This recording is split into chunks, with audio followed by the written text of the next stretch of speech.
everyone, welcome back to our channel. So this video will be super informative for HKUST prospective students, as I know that you guys are going to choose your hall soon.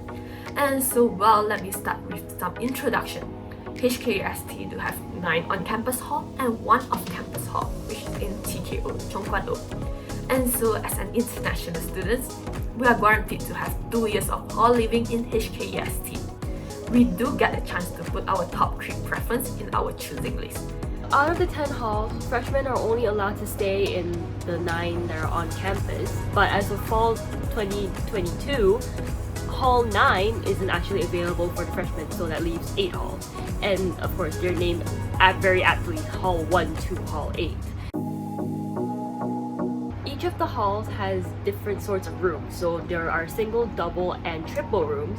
However, the layout for each of them is a bit strange because there are double rooms where you have beds on each side of the room, but you also have bunk bed double rooms, which are only available in Hall 5, but that's another story. We'll go through that later. But for the bunk bed double room, basically it's just, well, a bunk bed. You get a bunk bed and the table, I think, is on the other side of the room if I'm not mistaken.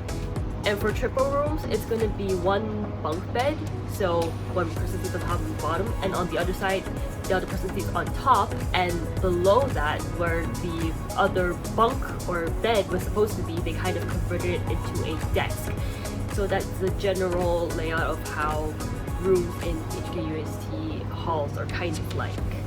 So for each of the rooms, they're all equipped with, of course, the bed, a desk, a closet, some drawers, some shelves, and well, it comes with a mini fridge that you have to share with all the occupants in your room, as well as air conditioning, which is about $1 Hong Kong dollar per hour, and you have to charge it up in a certain way that is different between halls.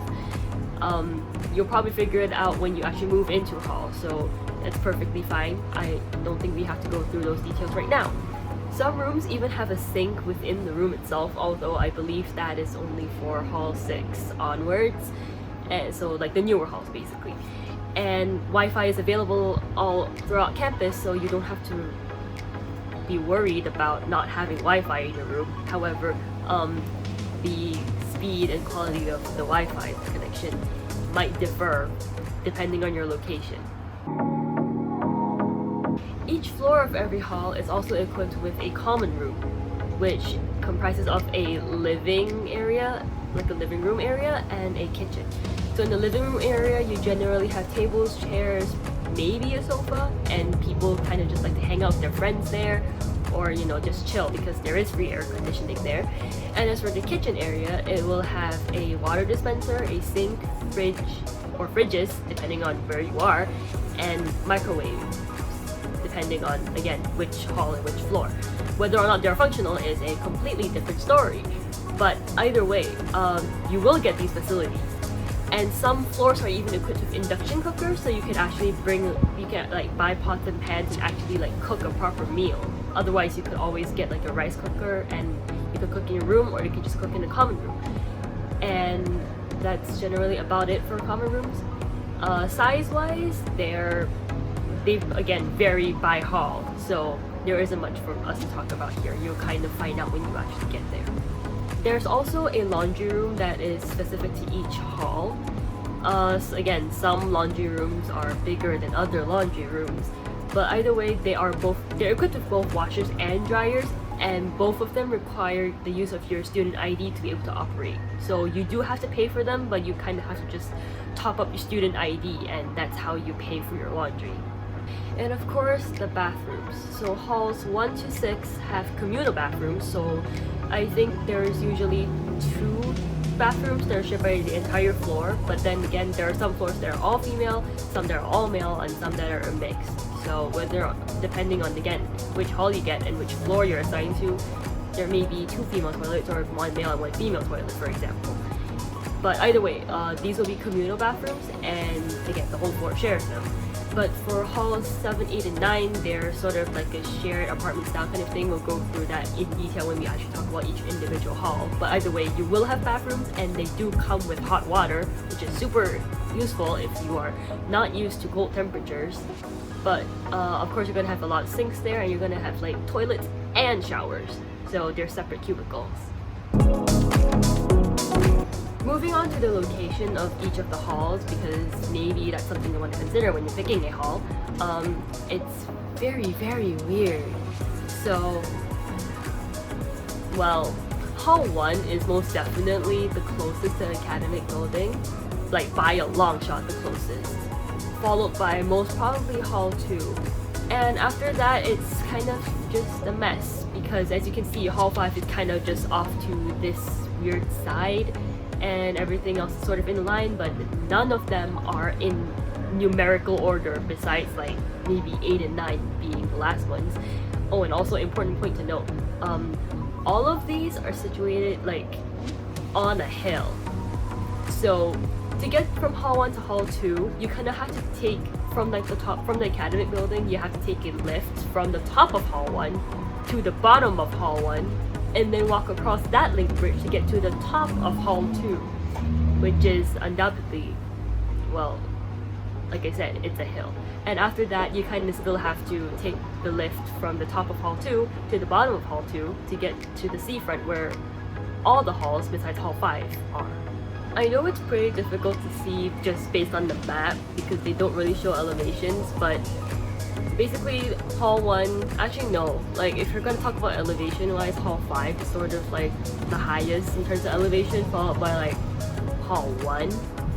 And then you have to cross this really long road, which is actually just a really, really steep road that's an entire hill, before you reach Hall 3, 7, 2, 6 is like inside, so I guess 6 sort of comes next.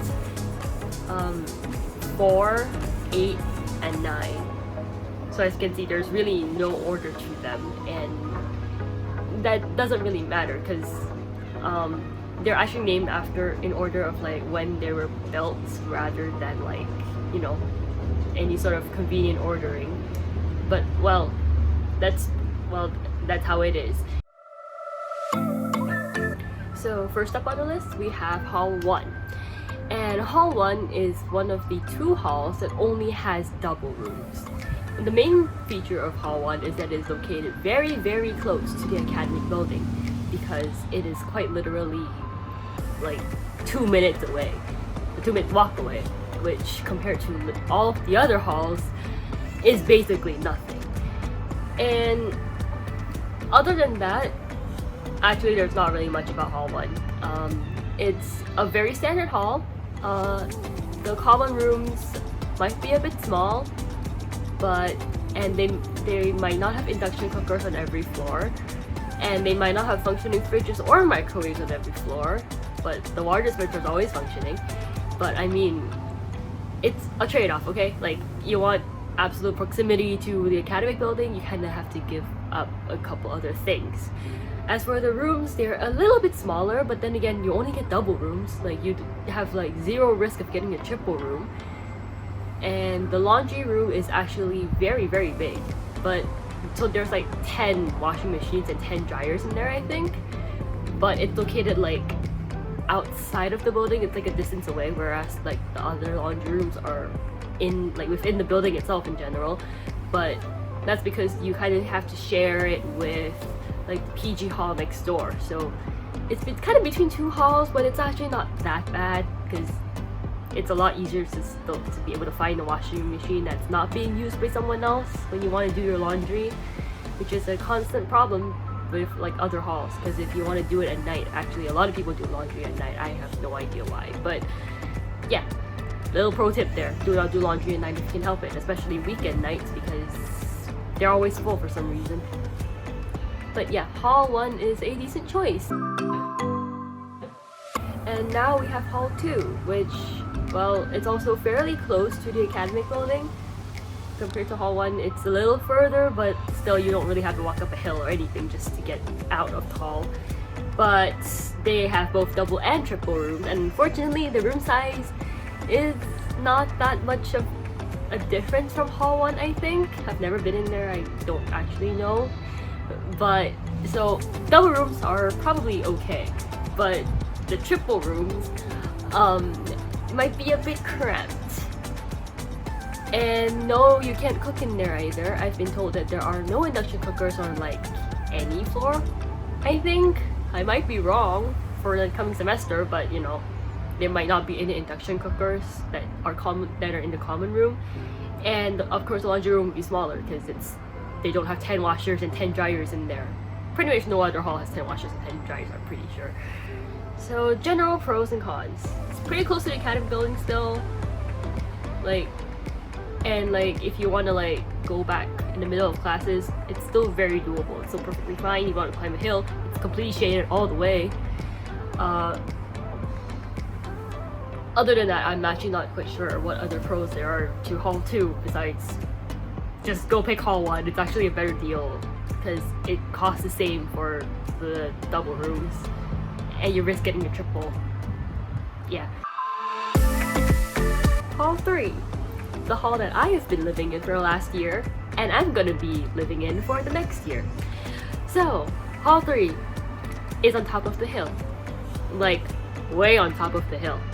It is, honestly, if you're a lazy person, it can be a problem getting out and back to hall, because if you want to go out, you have to like either go down the hill and still take 2 lifts up to the academy building, or basically like climb the hill on the other side. It's very steep. It's a very good workout. It's terrible if it's 30 degrees out and it's very humid there. Either way, it's on top of a hill, but because of that, it's very isolated, and because it's only next to Hall 7, you don't really get the noise from other people around you because there's basically no one around, because it's also quite far from the sports facilities. So if you're a person who values like the quiet, or like, I don't know, you kind of like the secluded vibe of Hall 3, you might like it. Also, slight pro point, we actually have gym equipment on some of the floors. Not much, kind of like a treadmill and I think a cycling machine or something. But we still have those, and you don't have to go all the way to the gym to get to use them if that's a thing you're into. Is that the rooms are actually pretty big. Like, insanely big for any sort of Hong Kong standards. I was lucky enough to get a double room and got the space. Like, even if you get a triple room, I don't think it's gonna be as bad as some of the smaller halls, because the room space is generally about the same size all throughout. So yeah, Hall 3 is a pretty good contender if you want space. And of all the floors, I'm not sure if all the floors have induction cookers, but they definitely have like the typical, you definitely have the dispensers, the water dispensers, the sinks, the microwaves, and the fridges.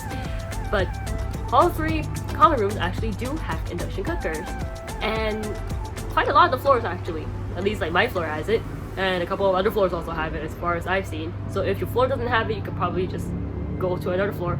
Also, it's only like 5 floors, so you don't have to climb, you don't have to like go too far to be able to find an induction cooker if you so badly want to cook. Actually, a lot of people in Hall 3 cook, so you might actually be competing for that, but otherwise Hall 3 is a really decent choice. I live in Hall 4 in my first year, and so based on my personal experience, I will give some pros and cons of living in Hall 4. So for the pro side, I would say Hall 4 is kind of near the bridge link.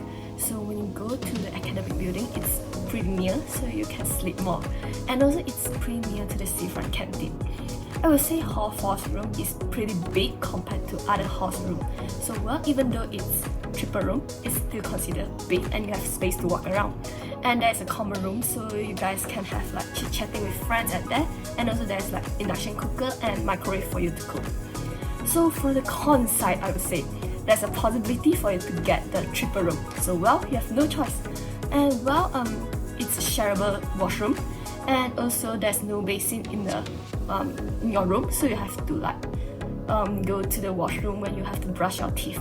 And well, I would say when you're going from Hall 4 to the Link Bridge, so there's a short distance of the hill, so you have to climb it up, but it's still manageable, yeah.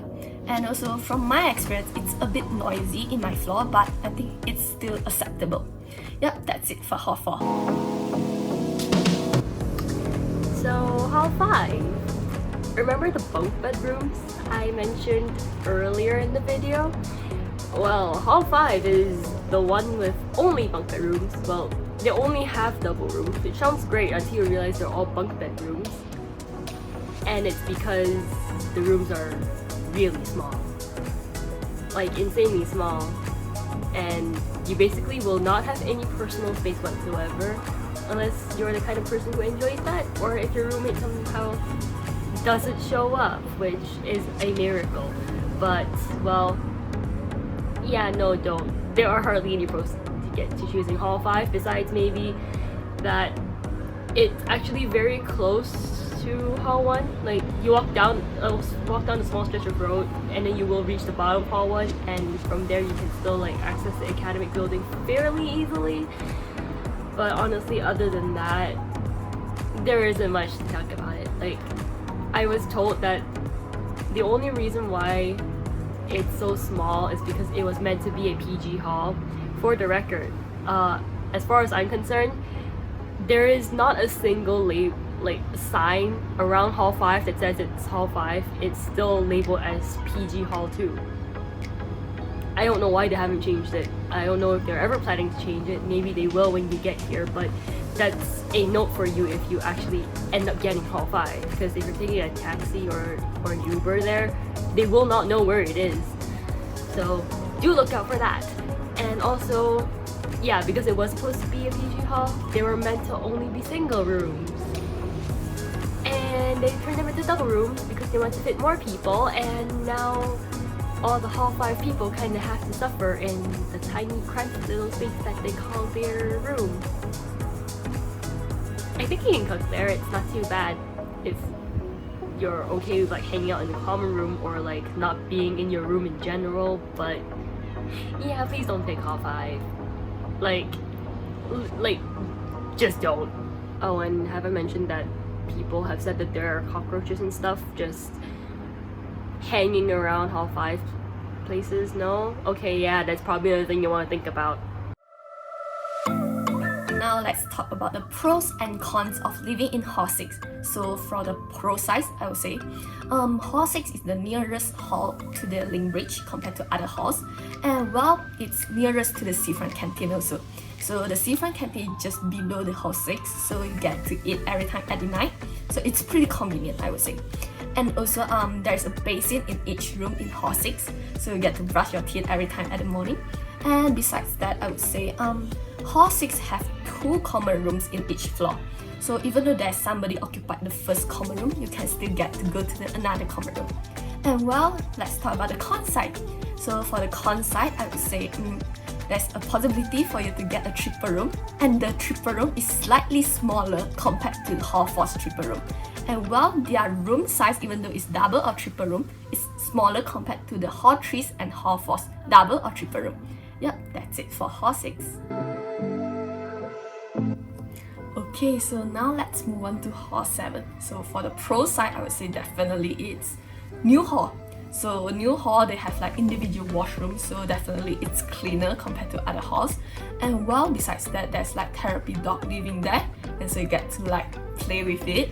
And besides that, I would say you get to ensure that you didn't it's impossible for you to get a triple room because there isn't have any triple room. So there's only like double room or a single room. So for the con side, I would say it's pricey because since it's only single room or double room, and well, it's pretty hard for you to get into, so it depends on your fate and luck. Now let's move on to Hall 8 and Hall 9. So I got Hall 8 offer for my year 2, and well, for Hall 8 and 9, I would say they are new halls, so definitely it's cleaner. And there's like individual bathroom and basin, so well, and you get to ensure that there's no triple room, there's only single room and double room. So here comes the cons.